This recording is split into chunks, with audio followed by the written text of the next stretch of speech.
Olá, pessoal! Na aula de hoje, vamos começar a falar sobre os comandos de repetição.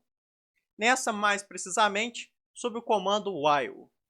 Primeira coisa a ver é a sintaxe do comando. Então, para criar um comando while, a gente vai escrever while, em inglês, que significa enquanto, e uma condição. Essa condição é igual à condição do if e do elif, né? Vai ser aí alguma coisa que vai gerar um booleano. Pode ser uma variável booleana ou pode ser aí uma expressão que vai resultar em um tipo booleano. Dois pontos, da mesma forma. E aí a lista de comandos, também muito parecida aí com if else. E essa lista de comandos sempre há um tab de onde começou o while. Aqui, como o while começou bem aqui na esquerda, então é um tab da esquerda a lista de comandos. E o que esse comando faz? Ele repete essa lista de comandos aqui, em ordem, enquanto essa condição for verdadeira. Ou seja, enquanto essa condição aqui resultar numa variável booleana true. Então, por exemplo, chegamos na condição verdadeira. Ele roda todos os comandos, e aqui, quando acabar os comandos que estão dentro do while, né, que estão tabeados, ele vai voltar novamente e checar essa condição. Caso essa condição continue verdadeira, ele vai novamente rodar toda a lista de comandos. Vai chegar no final e voltar aqui para cima e testar a condição. Assim que a condição não for satisfeita mais, ele finaliza o while. Aqui a gente tem uma representação UML para ficar mais interessante entender. Ele vai testar a primeira condição e, se ela for verdade, vai rodar os comandos do while. Depois de rodar os comandos do while, ela volta para checar a condição. Se essa condição for verdadeira, ela novamente faz o que está dentro do comando while. Então, uma vez que essa condição for falsa, ele continua o fluxo que estava inserido no programa. Vamos ver, então, rodando aqui um exemplo clássico de while, um programa bem simples. Eu pego uma variável i, faço ela ser igual a 1. Enquanto esse i for menor do que 0, eu vou imprimir na tela loop e o valor do i. Depois eu vou fazer o i receber o valor dele mais 1. Ou seja, eu vou fazer o i incrementar 1 em sua unidade. Então vamos ver o que acontece aqui. O i é igual a 1. 1 é menor do que 10? Sim. Então vou entrar aqui, imprimir loop 1. Depois o i passa a valer 2. Aí ele volta aqui nas condições. Então 2 é menor do que 10? Ele vai imprimir loop 2. E o i agora vai passar a valer 3. E vai voltar aqui na condição. Enquanto esse i for menor do que 10, ele vai ficar repetindo esses comandos. Então vamos ver aqui o resultado disso. Então aqui, ó, loop 1, loop 2, loop 3, até o i ser menor do que 10. Quando o i for igual a 10, ele terminou aqui, não entrou mais no comando e acabou o programa. Essa variável i a gente vai chamar de iterador, que é essa variável que a gente usa para contar os loops, para a gente aqui conseguir repetir a quantidade de vezes que a gente quer. Então, se a gente quisesse repetir, por exemplo, até o 20, era só trocar aqui para 20, que aí vai de loop 1 até loop 19. Então, esse i aqui a gente chama de iterador. E é muito importante aqui também a gente lembrar que ele precisa ficar i mais 1, i mais 1, i mais 1. Ou mais 2, ou mais 3, isso não importa. Mas ele tem que, de alguma forma, mudar aqui dentro. Senão ocorre que sempre que for para a condição, ela vai ser verdadeira e o programa vai ficar em loop infinito. Então, esse loop infinito acontece, por exemplo, temos um exemplo aqui, a gente colocou o i igual a 1 dentro do loop, e não fora, como a gente tinha colocado aqui. Então, toda vez a gente vai ver se o i é menor do que 10. Na primeira vez aqui não vai nem ter como, né? Então, vou colocar i igual a 1 aqui fora também. Se o i for menor do que 10, ele vai valer 1, vai imprimir 1 e depois vai receber 2. 2 é menor que 10? Sim. Porém, aqui ó, o i vai voltar a valer 1. Vai imprimir loop 1 e vai fazer valer 2. Então, ele vai voltar na condição. O i passa a valer 1, printa loop 1 e o i passa a valer 2. Vendo aqui que nunca sai desse while. Isso a gente chama de loop infinito, que é um dos problemas aí que a gente pode ter com os comandos de repetição. Então, a gente tem que estar atento para sempre ter um jeito aqui de o iterador uma hora chegar nessa condição. A gente pode até rodar aqui para ver o que acontece. Ó, começa loop 1 infinitamente, inclusive até dar problema aqui no Google Colab. Vamos ver então os usos mais comuns dos comandos de repetição. O primeiro deles é contadores. Então, a gente contar é a execução de alguma coisa. Então, aqui ó, o iterador é i. Eu estou pedindo para o usuário digitar um número na tela. Então, o que ele vai fazer? Vai primeiro digitar o número. E eu vou rodar, começando i igual a 0, enquanto i for menor que n. Então, eu vou rodar essa n vezes que ele digitar aqui. Cada uma dessas vezes, eu vou pedir para ele digitar um x.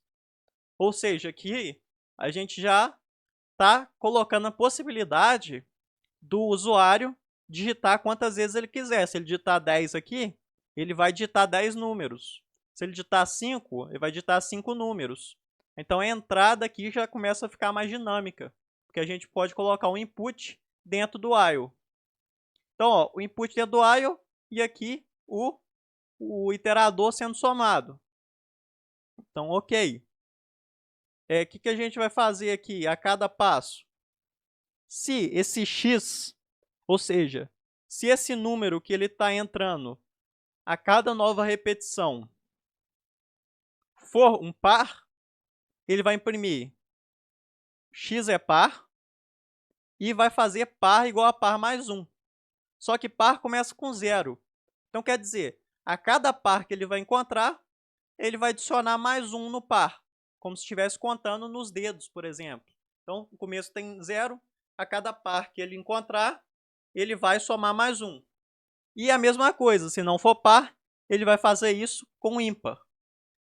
Quando não tiver mais nesse número de números que ele digitou, esse while vai sair daqui, ou seja, vai voltar o tabeamento para onde está o while aqui, então na esquerda, e vai imprimir quantidade de par e a quantidade de ímpar. Isso a gente chama de contador, porque está contando aqui a ocorrência de uma coisa. Então, vamos rodar o programa. Vamos falar que a gente vai digitar 5 números. Primeiro a gente digita 2, ele fala que o x é par, e vai fazer aqui, ó, par igual a par mais 1. Dito 4, ele vai entrar novamente nesse if e falar que par é par mais 1 e imprimir x é par. 6 vai fazer a mesma coisa. Agora, quando digito 3, ele está falando que x é ímpar, porque entrou nesse else, e faz ímpar mais 1. Se eu digitar 5 agora, ele vai falar que x é ímpar e vai fazer o ímpar mais 1. Então, o que ele contou aqui? Quantos pares? 3, porque entrou nesse if 3 vezes. E eu comecei o par do 0. A gente sempre começa par do 0, ímpar do 0 e ímpar do 0 aqui, porque, no caso, o i não necessariamente, né? Mas o par e o ímpar a gente começou do 0, porque antes de tudo ele tem 0 ocorrências. Pode ser que a gente faça uma contagem regressiva, por exemplo, também colocar menos aqui. Isso a gente vai ver tudo depois. E agora que o i ficou igual ao n, porque o i era 0, né? Então foi aqui, ó, 1, 2, 3, 4. Foi 0, 1, 2, 3, 4. Agora, quando o i ia ser igual ao n, saiu desse while. Então, o que? Foi aqui para o cantinho da tela que está o while e imprimiu quantidade de pares, quantidade de ímpares aqui embaixo. Um outro tipo de problema muito comum são os que envolvem somatórios. Então, é bem próximo ali com os contadores, né? No caso, o contador está contando sempre quando ocorre uma coisa. No somatório, a gente vai contar, vai somar aí cada entrada que o usuário colocar. Então, por exemplo, até aqui a estrutura é a mesma, soma é igual a zero, porque começa do zero, né? É o elemento neutro da soma. E eu vou pegar n elementos. Então, por exemplo, vou digitar 3 e pegar 3 elementos. 5, 8 e 9. Então, a cada vez que eu for digitar o elemento aqui, ele vai fazer soma igual a ser o valor de soma anterior mais x, que é o novo elemento. E aumentar, claro, o iterador. Novamente, novamente. Então, aqui no exemplo a gente pegou 3 valores, 1, 2, 3, e foi somando de número em número. Que depois aqui, quando terminou o while, a gente pode colocar aqui, ó, a soma de todos os números e nesse caso aqui 22, né? 13 mais 9, 22. Caso tivermos um problema de produtório, aí é bem parecido também, só que ao invés da soma, normalmente a gente vai colocar a multiplicação aqui. Porém, o elemento neutro da multiplicação não é o zero, mas é o 1. E se eu colocar zero aqui, primeira vez aqui vai dar 0 vezes alguma coisa que vai dar 0. Depois 0 vezes outra coisa que vai dar 0.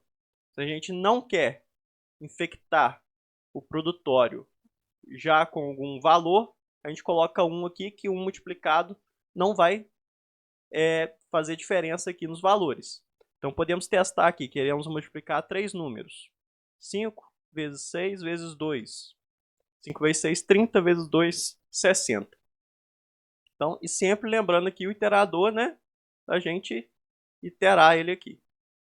E em exercícios envolvendo o cálculo de média, a gente vai fazer um somatório e um contador junto. Então, basicamente, nesse exemplo aqui, ó, a gente pega o n do usuário. Então, a gente está pedindo ele o número de valores que tem para calcular a média. E aqui o iterador, e a gente inicia a soma com 0. A gente pega esses n números que ele vai entrar e faz essa soma. Quando a gente chega aqui embaixo, quando acaba de fazer essa soma, para calcular a média, basta fazer essa soma dividido por n, o número de entradas. Então, vamos ver esse programa rodando. Vamos digitar 3 números, 6, 6 e 9, por exemplo. A média de 6, 6, 9 deu 7, da forma que a gente pediu aqui. Na segunda parte da aula, vamos ver outras instruções que podem ser usadas no while.